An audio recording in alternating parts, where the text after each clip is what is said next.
La consécration, l'appel à la consécration, de l'appel à la consécration. Bien-aimés, le dimanche dernier, de façon aussi prophétique, nous avons été témoins d'un événement dans notre église ici à Silo, s'agissant d'une consécration qui a été faite alors que nous ne l'avons pas préparée, nous ne l'avons pas prévue.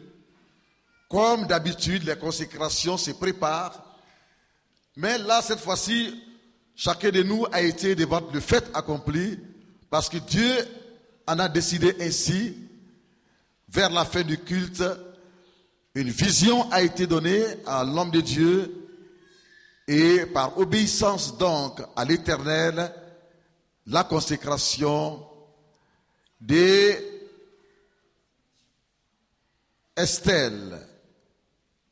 Vacco, épouse du révérend Michel Vacco, a été consacrée au ministère de prophétesse.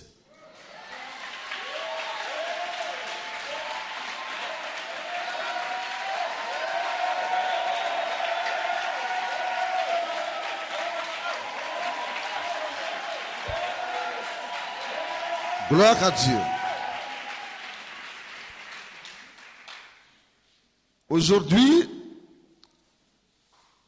nous allons donc parler de l'appel et en même temps aussi de la consécration. Et nous avons donc pour texte biblique que nous allons lire, sur lequel nous allons nous appuyer pour nous laisser conduire par le Saint-Esprit. 1 Samuel 16, versets 11 à 13. 1 Samuel 16, versets 11 à 13. Puis Samuel dit à Isaïe, sont ceux-là tous tes fils? Et il répondit, il reste encore le plus jeune, mais il fait paître les brebis. Alors Samuel dit à Isaïe, envoie-le chercher, car nous ne placerons pas avant qu'il ne soit venu ici. Isaïe l'envoya chercher, et il était blond, avec de beaux yeux et une belle figure. L'Éternel dit à Samuel, lève-toi, oins-le, car c'est lui. Lève-toi, oins-le, car c'est lui. Samuel prit la corne d'huile, éloigné au milieu de ses frères. L'Esprit de l'Éternel saisit David. À partir de ce jour et dans la suite, Samuel s'éleva et s'en alla à Rama. Nous accueillons la parole de Dieu dans le nom de Jésus.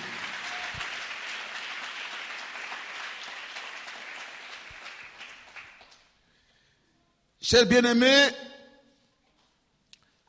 ce texte biblique que nous trouvons en 1 Samuel 16, versets 11 à 13,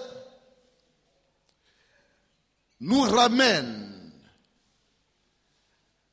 à une certaine époque de cette aventure que les enfants d'Israël, appelés peuple de Dieu, vivaient avec l'Éternel, leur Dieu.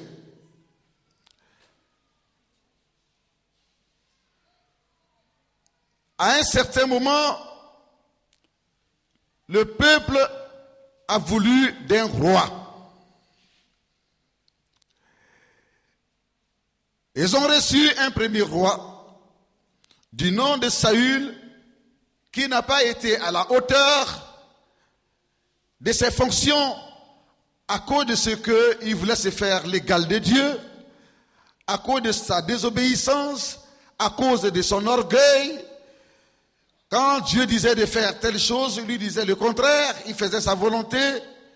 Et par rapport à cela, Dieu fut indigné. Et ainsi, il appelait à lui le prophète Samuel. Il a dit à Samuel, arrête tes pleurs sur Saül. Je ne le veux plus, je l'ai rejeté, Saül.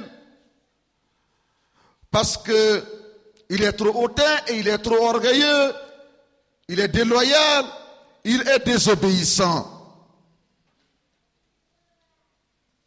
Après tout, c'est Saül que tu continues de pleurer.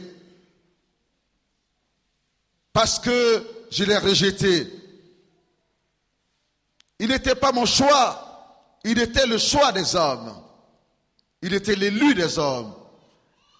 Mais lève-toi, prends la corne d'huile d'onction et va à Bethléem. Je te montrerai celui que j'ai choisi, moi l'Éternel. Je te montrerai mon élu, celui qui est dans mon élection. Bien-aimé, c'est pour dire que tu peux être élu sans forcément être un élu de Dieu. La différence c'est que quand tu es un élu de Dieu, tu seras inébranlable.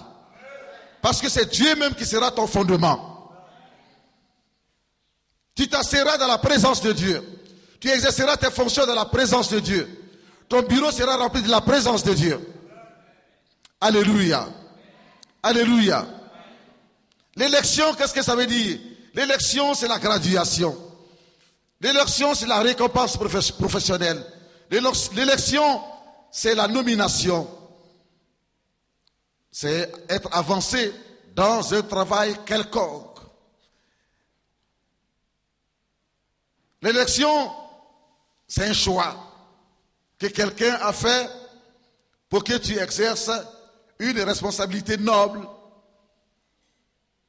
Mais c'est aussi un choix que Dieu fait en te regardant par grâce pour que tu puisses être à son service. Alléluia. Alléluia. Donc il ne suffit pas d'avoir été nommé, il ne suffit pas d'avoir été gradé, encore faut-il savoir si ce sont les hommes qui, n'est-ce pas, t'ont élu, ou bien si c'est Dieu qui t'a élu.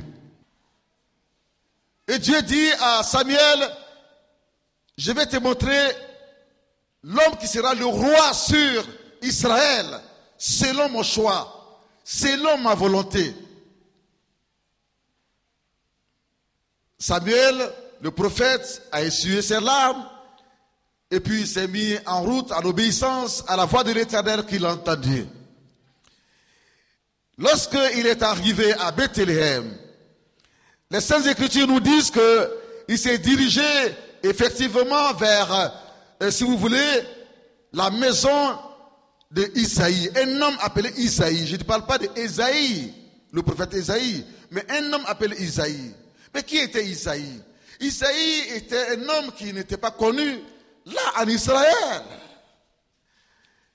Il ne faisait pas partie, si vous voulez, de la famille royale. C'était un homme qui vivait une vie humble, simple, une vie naturelle. Évidemment, il avait des enfants, mais il n'était pas réellement connu là-bas en Israël. Donc, il n'avait aucune chance pour qu'un roi sorte de sa maison. Car le roi ne peut sortir que de la maison de la famille royale. Quand il y a un roi, il y a un prince. Il y a celui qui doit le succéder, qui est son premier fils. Mais à cause de David, à cause de sa prédestination, à cause, n'est-ce pas, de son élection qui a été faite depuis les cieux, depuis la décision de l'Éternel au ciel, bien aimé, il va y avoir un bouleversement en Israël. Il va y avoir un bouleversement à Bethléem. Il va y avoir un bouleversement de la nation. Les systèmes vont être bouleversés. Les principes des hommes vont être bouleversés. La royauté va se bouleverser. La royauté va changer les mains. Alléluia. Elle va changer les familles. Alléluia. Et se diriger dans un endroit, dans une ville, dans un lieu où il n'y avait aucun espoir de ce qu'un roi pouvait sortir de cet endroit. Un cultivateur, un berger, dans sa famille, bien-aimé. Lorsque le prophète Samuel arrive, il dit, je vais voir Isaïe. Je viens de la part de l'Éternel. Nous allons faire un sacrifice. Il faut que tous tes enfants viennent. Ah, mais pourquoi est-ce que ce n'est pas préparé, ce n'est pas prévu? Eh oui, nous sommes dans la providence de l'Éternel. Nous sommes dans la providence de l'Éternel qui est souverain. Il agit comme il veut, quand il veut, où il veut et avec qui il veut. Le programme des hommes se brise, se bouleverse au devant de lui. Quand il se lève. Alors, Isaïe, ne perds pas le temps. Il faut que tes enfants viennent au sacrifice. Alors, le premier s'est mis à venir. Son nom est Eliab.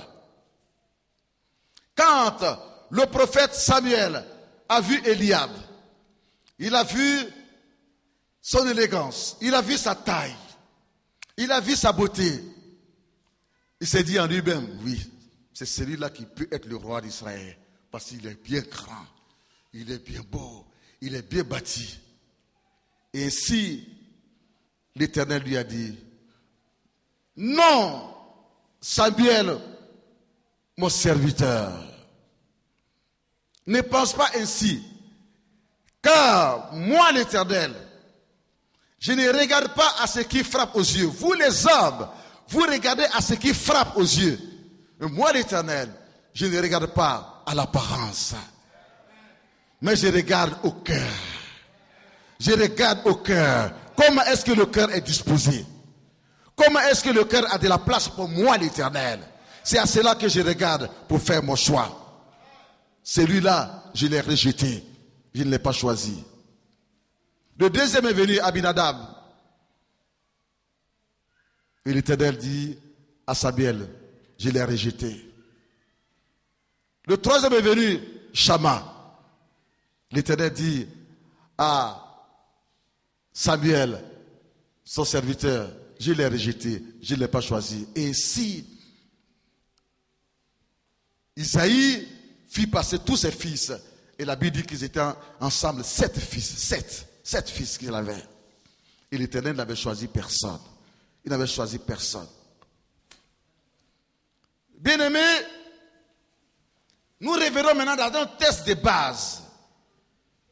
1 Samuel 16, versets 11 à 13. 1 Samuel 16, versets 11 à 13. Puis Samuel dit à Isaïe, sont ceux-là tous tes fils? Est-ce tous tes fils ça? Est-ce tous tes fils ça? Et Isaïe répondit à Samuel, non, je me souviens maintenant, je me souviens. Il y a un, il est le plus jeune. Oh! Mais lui, il est en brousse. Il fait perdre le troupeau. il fait perdre les brebis. Alors Samuel dit, il est là. Il dit oui. Tu es sûr de le trouver? Oui. Il est vraiment en brousse? Oui. Son travail c'est de perdre les brebis? Oui. Envoie le chercher rapidement. Envoie le chercher rapidement. Et le rejeter, celui qui était méprisé de façon exceptionnelle. On met un cortège en marche. On met un cortège en marche. On met un cortège en marche. Oh, l'élu de Dieu. Oh, le prédestiné de Dieu. Oh, celui qui est dans l'élection de Dieu. Celui que Dieu connaissait d'avance. Un cortège particulier, exceptionnel, providentiel, inattendu. Et mis en marche des gens en mission. Spécialement pour aller le prendre et l'escorter. Ils sont allés là en brousse. David. Et David dit, mais je n'ai jamais entendu la voix des hommes ici. Pourquoi est-ce qu'il y a un tel tumulte ici en brousse? J'ai toujours été seul ici. J'ai toujours vécu seul dans l'isolement, en cachette. Personne ne venait vers moi ici, ni même mon père, ni ma mère, jusqu'à ce que je retourne le soir à la maison. Avant que je n'arrive, vous avez déjà fini de manger. Personne ne me regardait. Personne ne savait que je travaillais même pour la famille. Comment? Pourquoi ce monde? Pourquoi ici on m'appelle David? Pourquoi on me cherche? Qu'est-ce qui se passe? C'était le jour où l'Éternel devait dire son dernier mot sur David. Son dernier mot sur David. Alléluia. Alléluia. Ainsi, lorsque David est venu se montrer à eux, ils lui ont dit, David, nous sommes venus te chercher. Il y a le prophète Samuel. Il dit, quoi? Le prophète Samuel? Le prophète Samuel qui est venu à Bethléem. Il est venu dans la maison de ton père. Et tout le monde t'attend. Tout le monde t'attend. Alors dépêche-toi, David. Alors David répond, n'est-ce pas, à ses envoyés spéciaux, aux hommes de ce cortège pour dire, j'ai toujours été un berger. Mon travail constitue, n'est-ce pas, à veiller sur le troupeau de mon père. De sorte que aucun animal féroce ne puisse venir gratuitement manger les moutons, manger les brebis. Non, j'ai toujours été un berger. Même que je sois petit, 12 ans, mais j'ai toujours été un berger. Lorsque l'ours vient, je combats l'ours. Lorsque le lion vient, je combats le lion avec les mains, par la force que l'Éternel me donne. Si je pars d'ici, qui veillera sur le troupeau? Il avait un cœur profond. C'était un travailleur infatigable. Il était loyal. Bien qu'on l'attendait en ville, avant de partir, il a dit, il me faut trouver un gardien, un surveillant sur le troupeau de mon père.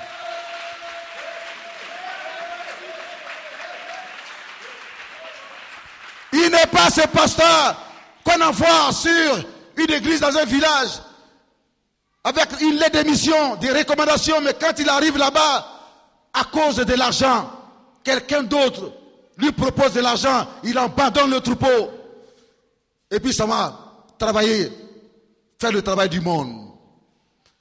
Que diras-tu devant Dieu? Tu as abandonné le troupeau, les brebis de l'Éternel. Il n'est pas ce pasteur qui se dit, j'ai fait quoi ici au village? Il abandonne les brebis.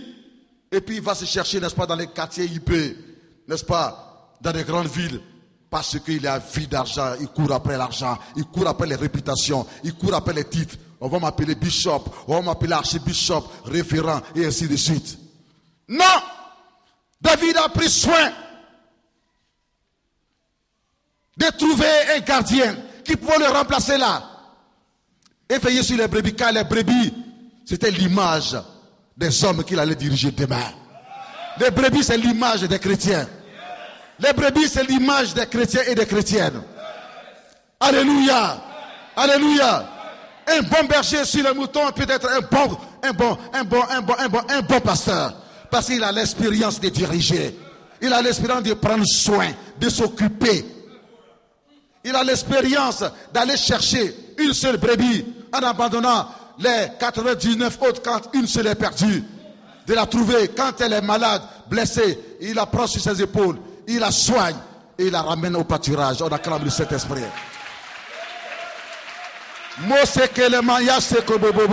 Et tout ceci demande la formation. On ne se lève pas le matin pour diriger les hommes. Dieu vous forme d'abord dans des associations, associations de village, associations, n'est-ce pas, du quartier, associations dans le travail, associations à l'école.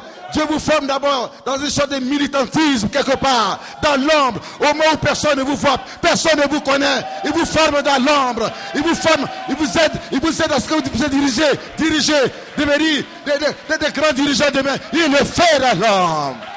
Jusqu'au temps accompli, il vous révèle aux hommes, il vous révèle à la nation.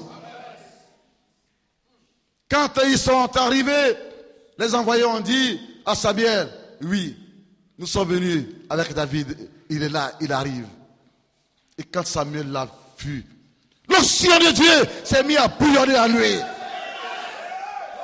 Et l'Éternel lui a dit, oui, prophète Daniel, mon serviteur, le voici, c'est lui que je me suis choisi pour être le roi sur la nation d'Israël.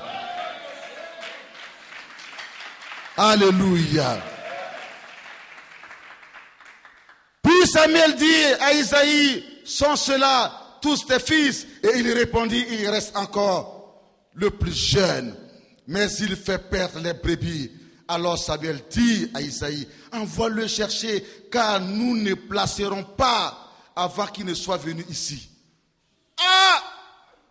Il n'aura pas de sacrifice ici. Vous avez voulu qu'on fasse la fête sans lui. Qu'on fasse la fête à la gloire de l'Éternel sans lui. Vous l'avez ignoré, vous l'avez oublié.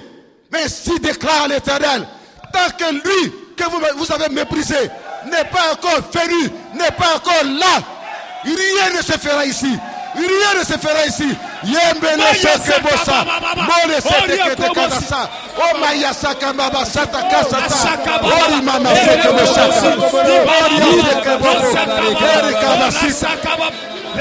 Masokebosita. Oh Alléluia. Mori Sata Baba Basita Kabasita. Alléluia. Isaïe l'envoya chercher, or il était blond, avec des beaux yeux et une belle figure. L'Éternel dit à Samuel, lève-toi, oins-le, car c'est lui. Samuel prit la corne d'huile et l'éloignit au milieu de ses frères. L'Esprit de l'Éternel saisit David à partir de ce jour. Et dans la suite, Samuel s'éleva et s'en alla à Rama. Alléluia. Ainsi, David fut consacré devant tous. Alléluia. Mais avec quoi fut-il consacré? Au moment où les autres, on avait l'habitude de les consacrer avec des fioles d'huile.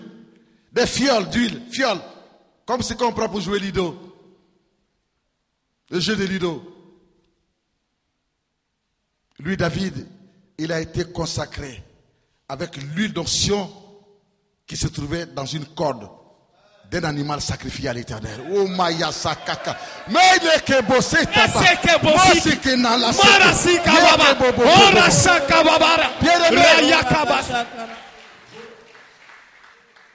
la profondeur de cette fiole d'huile avec laquelle on a consacré Saül était à l'image du cœur de Saül. Ça voudrait dire que comme la fiole d'huile n'est pas profonde, la profondeur à l'intérieur, Saül aussi n'avait pas un cœur profond.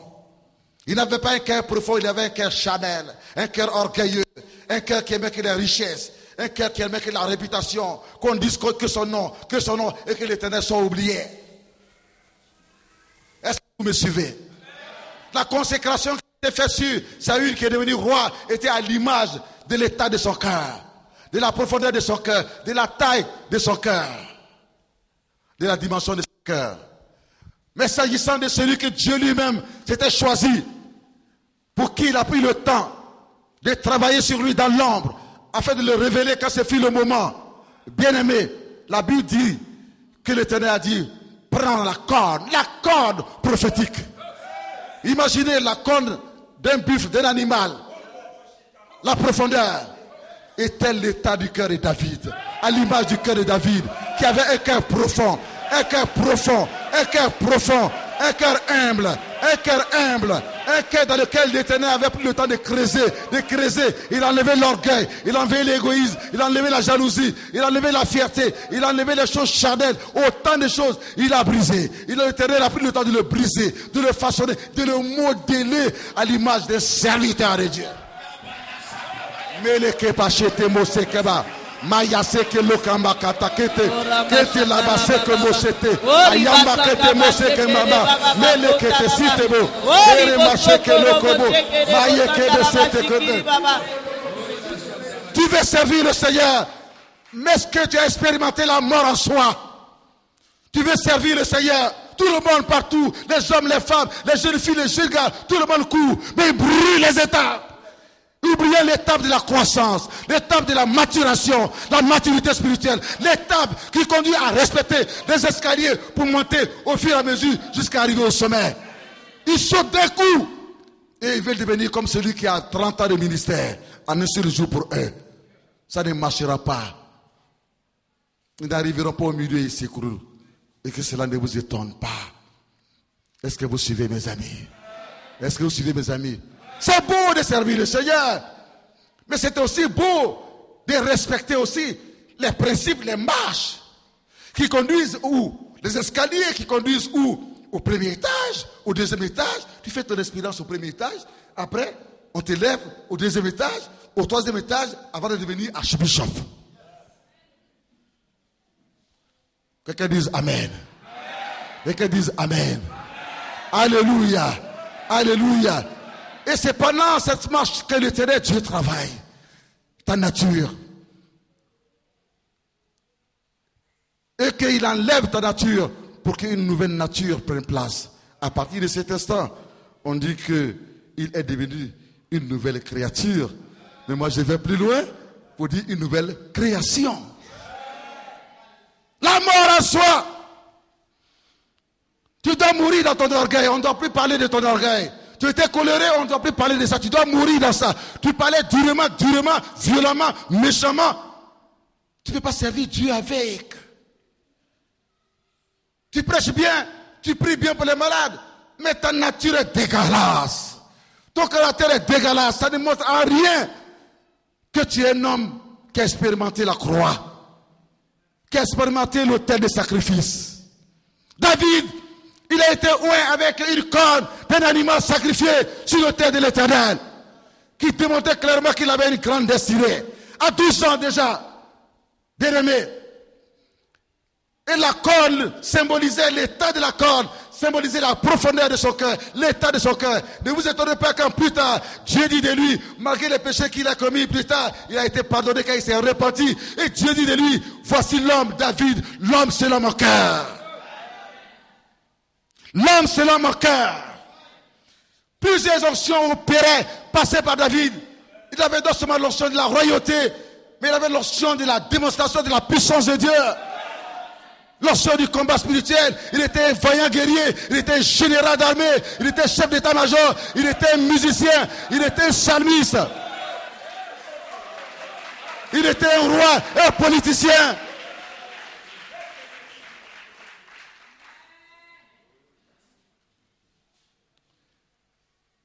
Une option d'une dimension multiforme. L'homme selon le cœur de Dieu. Quand il a été oint, aussitôt net la Bible dit que l'Esprit de Dieu s'est saisi de lui et tout le monde a vu que quelque chose s'est passé. Spirituellement et physiquement. Certainement qu'il est tombé, il a commencé à prophétiser.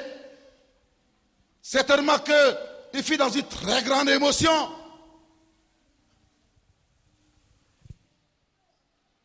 Aux yeux de tout le monde. Le prophète a dit, j'ai fini ma mission. Je retourne chez moi. Bien-aimé, il y a autant d'enseignements, autant de leçons à tirer. La première leçon, c'est que nous voyons que que l'appel de David a coïncidé avec sa consécration. L'appel de David a coïncidé avec sa consécration. Pourquoi? Eh bien parce que Dieu a pris le temps, et lui-même il a accepté cela, de travailler sur lui dans l'ombre, en brousse. Il y fait des expériences. Lui-même savait que sans la force de Dieu, il ne peut pas tuer un lion. Mais quand il tuait le lion, il n'y avait pas des acclamations. Et il ne disait jamais cela en ville. S'il disait cela en ville, son père allait le prendre au sérieux. Ça s'est passé d'abord entre lui et le Seigneur. Dis à quelqu'un, sois discret quand Dieu commence avec toi. Sois humble quand Dieu travaille avec toi. Sois effacé quand Dieu commence avec toi. Parce que ce que tu vois n'est que le commencement des grandes choses qu'il veut faire avec toi. On prie en langue.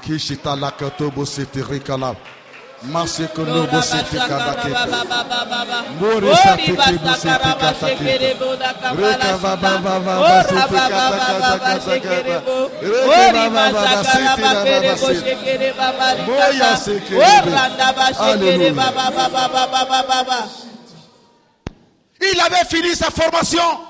Il était un enfant brisé. Il a connu l'humiliation, le rejet de la famille. Mais il n'a rien dit. Il n'a jamais injurié son père. Ni sa mère, ni ses frères. Chaque matin, ce qu'on lui disait de faire, c'est ce qu'il faisait. Il était discipliné. Tu veux servir le Seigneur, est-ce que tu es obéissant? Est-ce que tu respectes les personnes âgées? Est-ce que tu as des regards pour les personnes âgées? Est-ce que tu les respectes? Est-ce que tu crains au moins les personnes âgées? As-tu au moins peur des personnes âgées?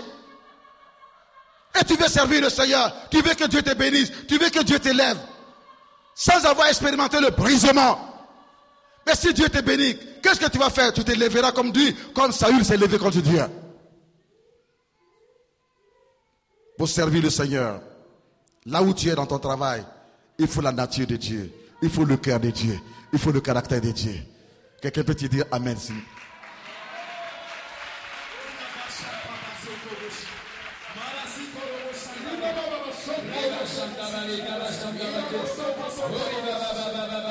Alléluia.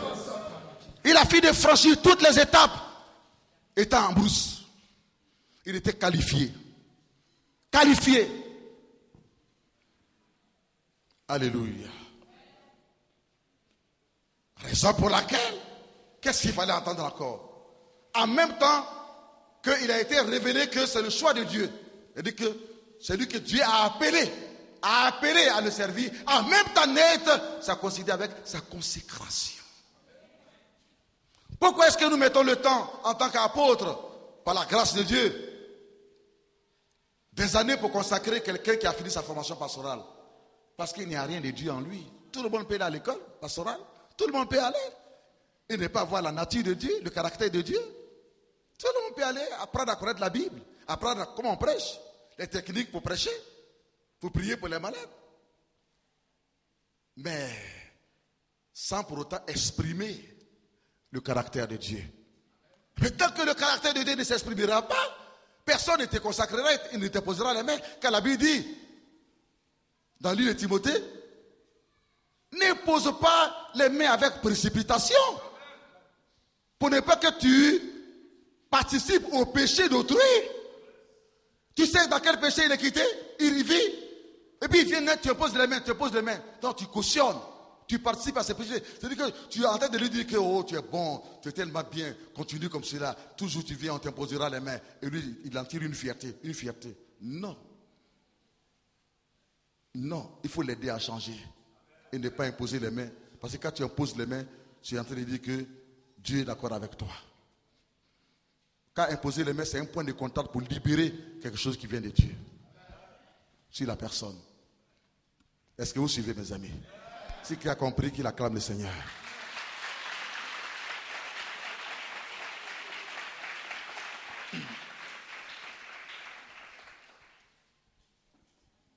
Est-ce que vous comprenez la révélation? Les anglophones disent, do you see the facts? Do you see the facts? On acclame le Saint-Esprit.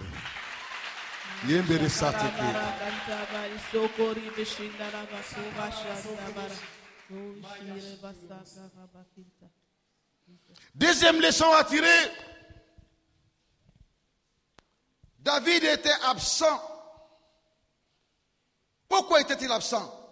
Le père a appelé tous ses enfants. C'est ce que le prophète a dit. Envoie tous tes enfants.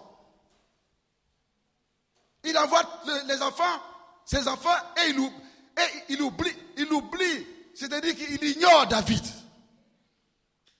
Ce qui fait que David était absent à la cérémonie, à la fête. Bien-aimé, comme David,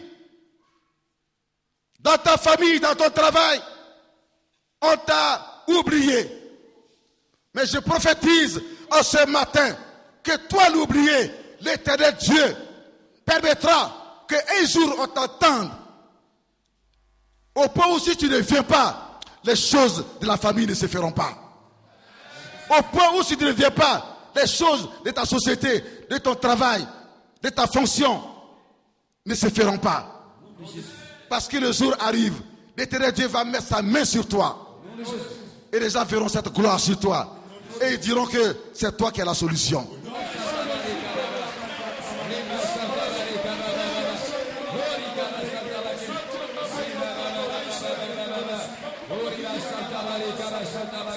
Alléluia. David était absent, pas parce que lui-même il voulait s'absenter. Non, c'était un enfant poli. C'est pas parce qu'on l'avait appelé puis il a refusé de venir. Non, on l'a oublié.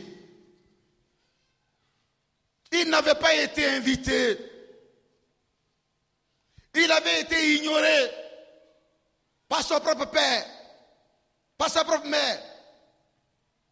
Ni même son père va dire, ni même sa mère va dire, mais attends, mon mari, mais et notre dernier fils? Il n'était pas important à leurs yeux. Il ne valait rien à leurs yeux. Ni même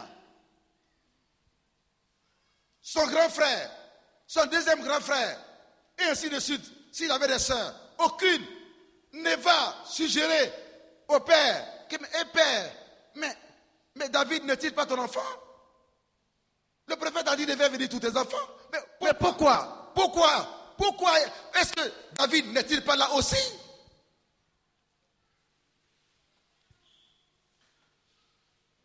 Personne ne s'est souvenu qu'il faisait partie de la famille d'Isaïe.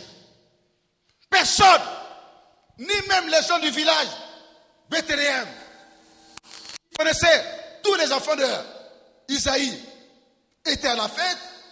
Quand le dernier est passé, par rapport à ceux qui étaient présents, personne n'a dit, mais où est David?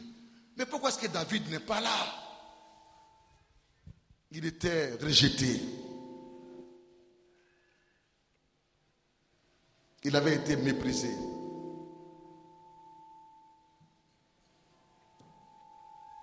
Il était ignoré par certains. Il avait été oublié par d'autres. Mais je prophétise sur ta vie, toi qui m'écoutes ce matin, cette parole est pour toi. Certainement que tu vis les mêmes choses comme David dans ton travail, dans ta famille, dans ton village. Personne ne croit en toi. Quand on parle des cadres du village, on ne dit même pas ton nom. Ni dans la famille, on ne dit même pas ton nom. Alors que, selon Dieu, c'est toi qui es l'espoir.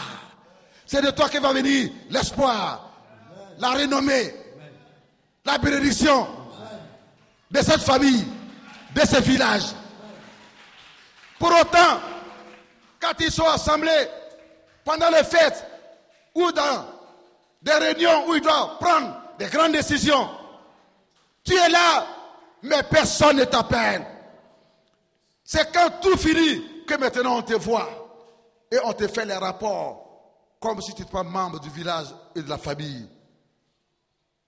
Je prophétise sur ta vie ce matin, toi qui vis cette situation.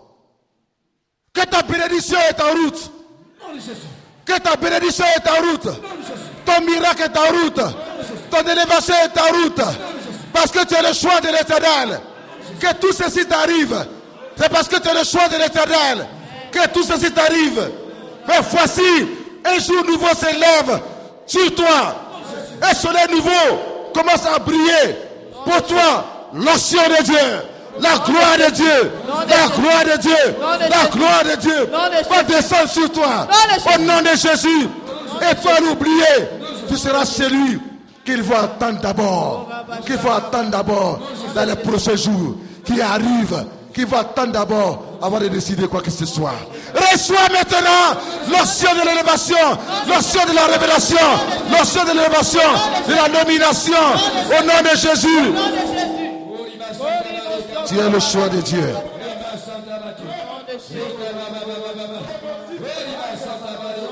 Tu es le choix de Dieu.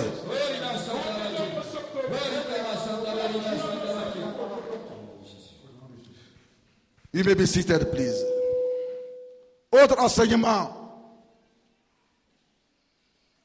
à tirer, n'est-ce pas, dans ces textes bibliques de 1 Samuel 16, verset 11 à 13, c'est que, bien-aimé, tu attends un miracle, tu attends une élévation. Sache à partir d'aujourd'hui que ce ne sont pas les hommes qui élèvent, mais c'est l'Éternel d'abord qui te révèle. Et la révélation de l'Éternel est un signe d'élévation. Pour ton village, pour ton quartier, pour ton pays. Et je prophétise sur toi. Tu seras élevé. Tu seras élevé. Tu seras élevé. Tu seras élevé. Et tout le pays saura que tu as été élevé. Reçois l'onction qui était sur David. Dans son choix, Dieu ne regarde pas à l'apparence. Il ne regarde pas. Je viens d'une telle famille, une famille riche, une famille noble, une famille ici, une famille ici. David venait d'une famille pauvre. David venait d'une famille pauvre. Il venait du village. Il venait de la brousse. C'est là qu'il travaillait. Lorsque tout le monde l'attendait, les gens étaient dans leurs beaux habits. Beaux habits. Mais Dieu qui ne regarde pas l'apparence n'avait choisi personne parmi eux. Il n'avait choisi personne parmi eux. Mais David est venu à cette cérémonie avec quoi?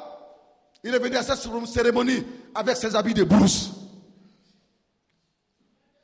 Je suis né au village. Mon village s'appelle Blé. Blé Garo, le canton Garo, qui est là à 19 km de la ville de Divo. En partant d'Abidjan, évidemment. Le dernier village avant d'arriver à Divo. C'est dans un village que je suis né. L'expérience dans le village m'a fait comprendre que quand les gens se lèvent le matin pour aller au champ, bien qu'ils soient jeunes, beaux et autres, mais ils ne se mettent pas en habit de fête pour aller au village. Très souvent, ce sont des pantalons même déchirés, des chaussures trouées. C'est avec cela qu'ils vont faire les travaux champêtres. Je vais vous donner l'image donc de David, le petit David. C'est certainement dans ces habits-là qu'il était. Avec quelle odeur? Odeur de mouton, odeur de bœuf sur lui. Regardez les petits bergers que vous voyez dans toutes les rues de votre quartier, certainement. Et voyez un peu l'image, ou bien le métier du petit David. Il n'avait pas, c'est vrai, l'air d'un enfant qui provenait d'une famille royale, d'une famille riche. L'odeur des champs, l'odeur de la brousse, l'odeur des animaux. Il avait toutes les odeurs sur lui. Et pourtant, il était le choix de l'Éternel. Et pourtant, il était le prédestiné de l'Éternel. Et pourtant, c'était lui, l'homme au cœur profond, l'homme qui aime Dieu, l'homme qui a un cœur selon le cœur de Dieu. Alléluia. Ne te méprise pas à partir d'aujourd'hui. Tu ne sais pas de quoi demain sera fait.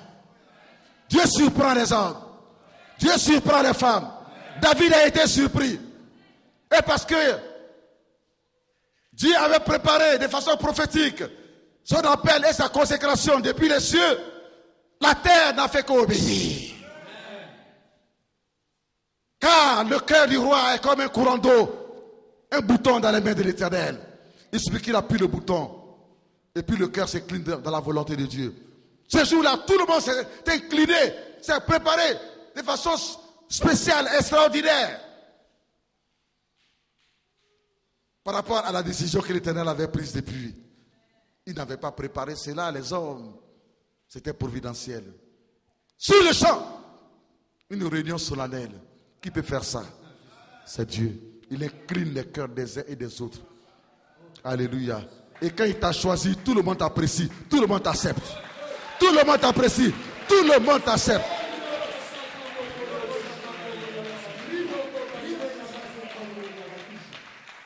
Et il a reçu l'onction pour être roi. Il faut une onction. Ça vient de Dieu. Alléluia. Alléluia. As-tu été nommé? Quelle est l'onction qui t'accompagne? Alléluia. Es-tu dans une certaine fonction? Quelle est l'onction qui t'accompagne? Quelle faveur t'accompagne? Quelle grâce qui t'accompagne? C'est ce qui fait la différence. Saül, il était l'élu des hommes. On a vu ce qui s'est passé. David était l'élu de Dieu et on a vu ce qui s'est passé.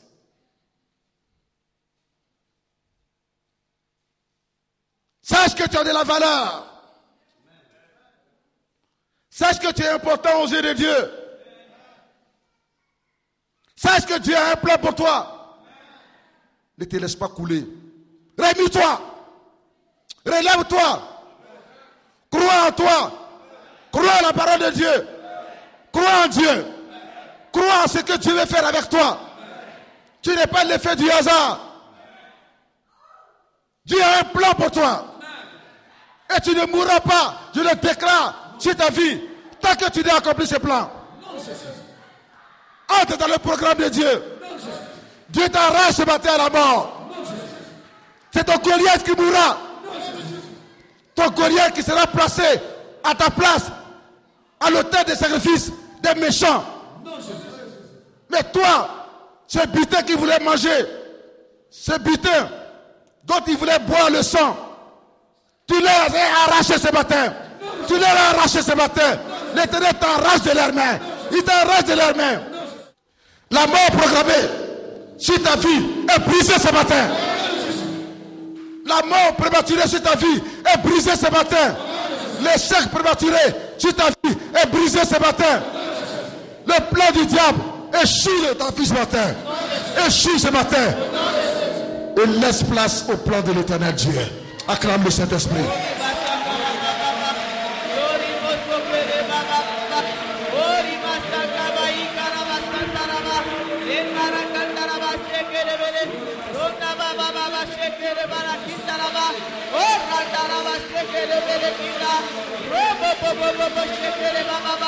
Alléluia. Au moment où tu penses que personne ne te connaît, on se moque de toi. Sache une chose, l'Éternel Dieu te connaît. Tu n'es pas dans cette vie au hasard. Tu n'es pas devenu chrétien au hasard. Tu as des droits d'alliance. Tu as des héritages dans le Christ. Dieu est ton Père, tu es enfant de Dieu. Tu es fils de Dieu, tu es fille de Dieu. Oh, tu as un Père. Arrête de vivre comme un orphelin. Arrête de vivre comme un abandonné. L'Éternel ne t'a pas abandonné, même si les hommes t'ont abandonné. C'est pour cela que je prophétise que le plan de l'Éternel s'accomplira dans ta vie. Ceux qui veulent te manger dans la sorcellerie et dans le mysticisme, ils tomberont.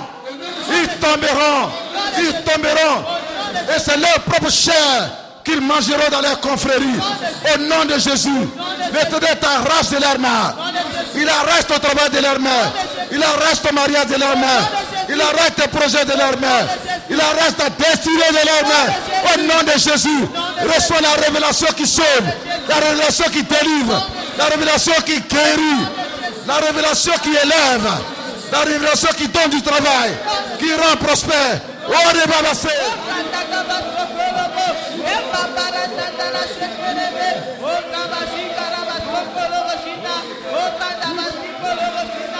Alléluia.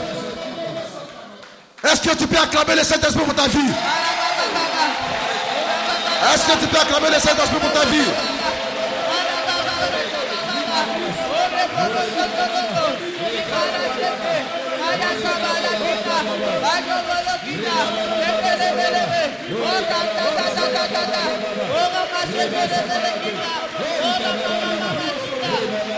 I say